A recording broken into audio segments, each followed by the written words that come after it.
Hello, and welcome to my first sketchbook tour. My name's Sarah, I'm an amateur artist, and I've fallen in love with box spreads. Box spreads is a concept I found on Reddit when I was exploring the drawing thread, and some genius had taken their sketchbook page and divided it up into a bunch of different squares, like a comic book, except there's no real story, and just filled it with the most random, beautiful stuff. And from that minute, I was hooked. There's a couple reasons it's really hooked me.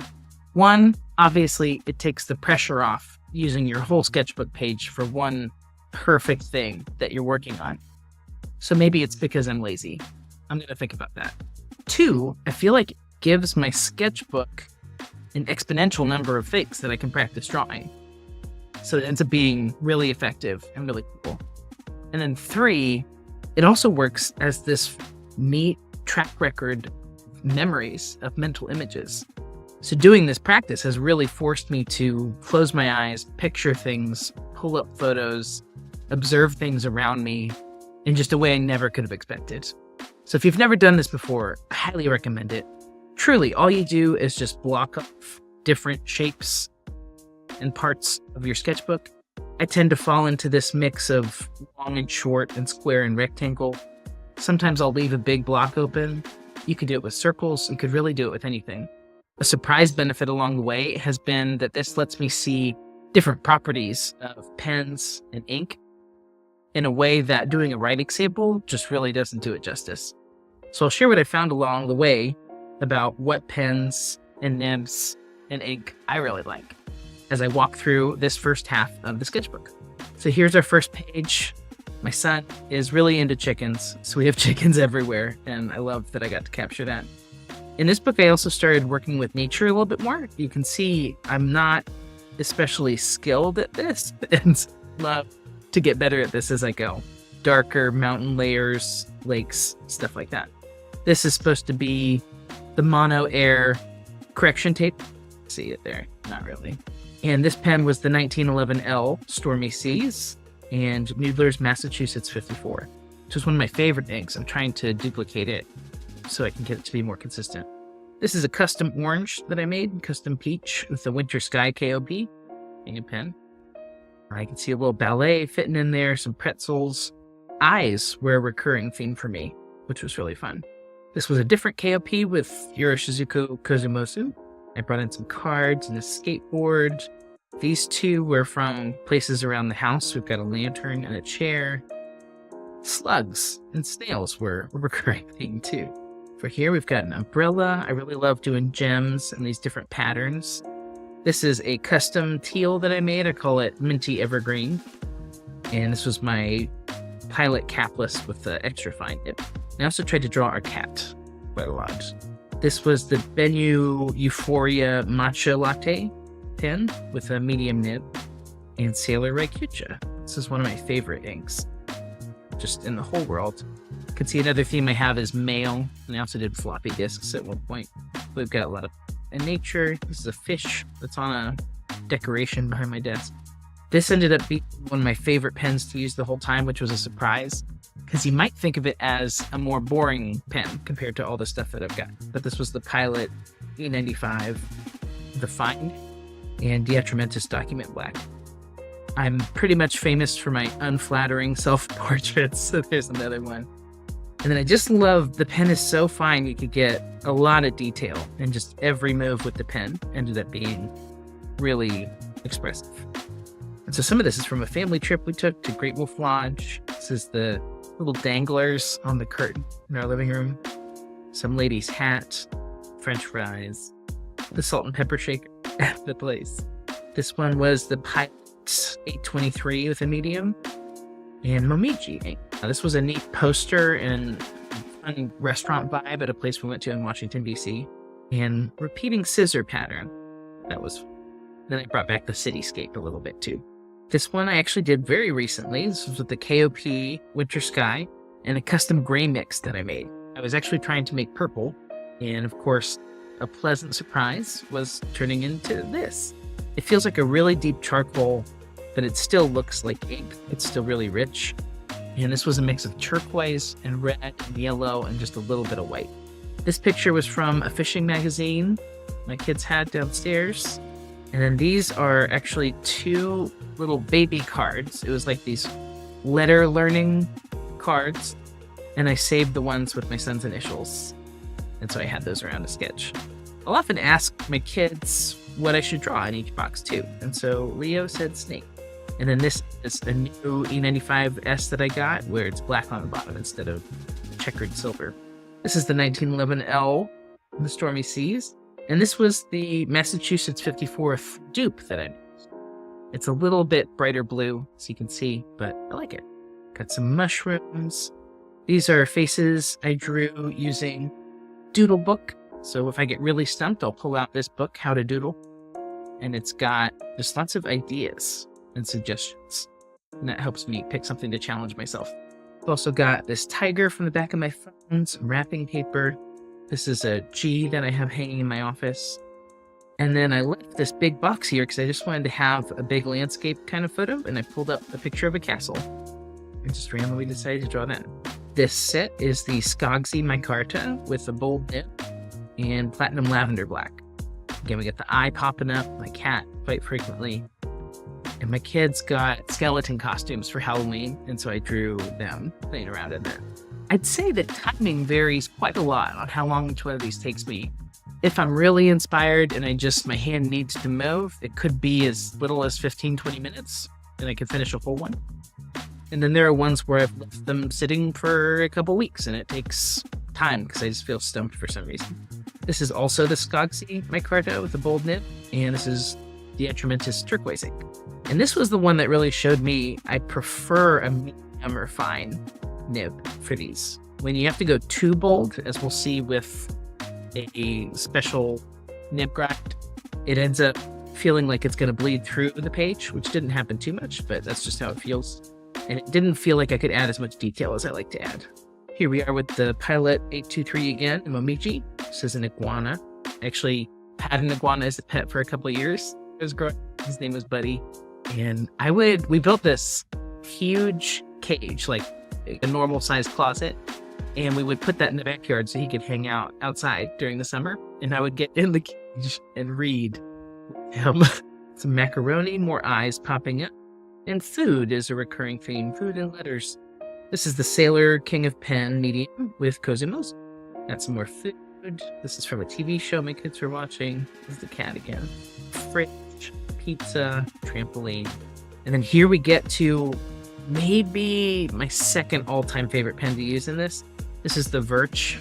This is the Birch Pilot Capless in the extra fine and with the minty evergreen. And I just found it let me do so much detail with all the stuff I was looking at. This was a beautiful stained glass that I saw. Force with a hat is my husband's suggestion. And combs. This is supposed to be rope, not lower intestine. Just FYI. And this is the Opus Stylosuite in a extra fine italic flex with the Sailor rikyucha. I really liked how I got my son's eyes over here, but otherwise I switched out of this ink and pen combo pretty quickly. I think Sailor tends to be a bit on the drier side. So for this paper, I think I enjoyed a very bold nib with a dry ink or a very thin nib with a wet ink to give me more control. Over here, we've got the Massachusetts dupe again with the Sailor Stormy Seas. This was when we were on vacation and my husband was sleeping in. And so I was sitting in the lobby and I drew this guy looking at his phone and his luggage. There were some boats outside the window and a neat little patio outside the window. And here's another very thick pen that I used. This is the 1911 ringless with a kind of like a music nib, just a very dramatic grind. And this is Milky Ocean by Troublemaker. And I just love this color for writing, but I didn't love drawing with it. Like the ladders my son came up with. It's really fun. I tried to do somebody doing yoga. And here we go. We were at the apple orchard. And so we're buying some fruits and stuff. And then this was the view from the orchard. I feel like the landscape got just a little better. And I got better at my cat as well. That's her. This was somebody's car. I think this was a Lego car. And this was a stunned giraffe. I was very surprised. Here we are back to Sailor rikyucha with the Benyu Matcha Euphoria. This is the floppy disk repeating pattern, and stalactites, and the camera. Just trying to remember different phases of education. And in America, at least where I live, in Virginia, there was a lot of education around prairie times. So we would have a big field day and everybody dressed like they were at the prairie. Here we go with the birch finishing point in extra fine and minty evergreen. And for this one, we were on a trip. We got to see Weezer. And so I drew some of the views that we got to see. Then also I sat down while we were waiting for the concert to start. And so I drew a lot of the legs that I could see standing around me. And then people who were there at the event. I would love to get better at drawing people. Here we are with the Milky Ocean again. There's some lyrics from my favorite song from Hamilton. Wait for it. The cat. This is our as you walk into the layer. This is a fun sample someone sent me of Olivine with the 1911L ringless, the really thick one. I had a lot of fun drawing tools, so the screws and nails and the pens. This is one of the first things I drew with the Opus 88 Stylosuite, which was the extra fine italic flex. And I don't know the name of this. I'm pretty sure it's Diamite Stars and Stripes, but it's the ink that came with the pen. I love how this turned out. Just the flex, the neat definition to different things. Here's my Sailor 1911L white with gold trim. It's a medium knit. And this is a deep dark dupe that I made. So I made my first attempt at replicating deep dark orange from Diamine. But someone in my fountain pen group offered to try to mix this for me. So some angel is out there with Birmingham fountain pen everlasting inks trying to recreate this for me. Toothbrush. I thought I'd be much better at drawing swords, but they did not turn out well, so I'll keep going with those. This is 54th Massachusetts again. We've got eyes and my cat. Just a lot of patterns and feet. This is the Opus Stylosuite with Iroshizuku Sierra. And you can see it started to bleed through on this next pen, so that's the one I decided not to use again. We saw this from Bricks and Minifig, which is a Lego store at the beach. The ice cream stack, another Lego. And this is actually a Lego reaching for a pickaxe. Lego. Front door. And then this is my Edison Stylosuite, which is a stub italic flex. And as you can see, it just dropped so much ink, it ends up going through the pages. And Midori is very friendly, great fountain pen paper, so it really was the pen. For this one, we've got epic toilet plungers and a tea party, tiny little jellyfish, a bike, and the sands of time. For this one, we've got a TWSBI 580 with a 1.1 step and Robert Oster Cafe Crema. I ended up passing this sample on pretty quickly. I think I'm just at a point in my life I don't have time for anything that's not waterproof. It's very difficult in a battle that I've had for a while now. This is a custom green that I made. I used the atramentis document black, dark green, and added some yellow to it, I think, to try to lighten it. Got some jellyfish and a candle, ink samples, and my cat. And then again, I tried to draw my face. It's getting a little better. But this is the VP birch with the EF again. We've got a bit of a snake eye, cat eye. This is from a dinner we went to. There was this beautiful brick wall with a lantern and candle near us. And Iroshizuku momiji, just put at my desk. And this was me trying out the sketch doodler pad again. It'd be fun to do a bit more comic-y looking stuff instead of realistic stuff. So that's one way I might try to experiment in the next batch. Here's a custom orange I made with the KOP Winter Sky. Decided to go with the beehive. And I just love this example because, frankly, I was feeling so uninspired with this page. But then this beautiful beehive came together.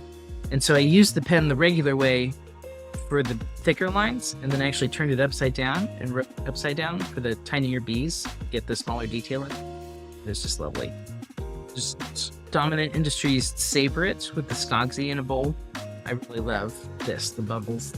And this is recent. I made the KOP Winter with the custom gray. Got my cat and a frog, more eyes, a snail. Here's IMN. And I actually used Fountain Pen Revolution flex nib for this, not a glass dip. We're coming up towards the end. This is probably my favorite page in the whole book. This is the Benny Matcha Latte medium nib with Sailor Rikyucha. And I just love how these fish turned out. It's from a poster, again, that's above my desk. And this orange There's a watercolor book that I have that has this beautiful image of oranges, and so I tried to draw that. Bow and arrow, dandelion tufts, and this is from the Doodle book. And this is the top of the pilot finishing point. Coming up on the end, I think there might just be one more. And so this is the final one. So this was the birch vanishing point in the EF and minty evergreen. This is a lot of textures because it's from a class I was teaching. This is the example page, as well as the gradient up here. But again, I just love how a thin nib gives me so much room to add detail. And adding detail just makes me really like pieces a lot more. So that's my sketchbook part 1. What I'm going to do is finish this book and mark the pages, and then we'll film part 2. So thanks for following along.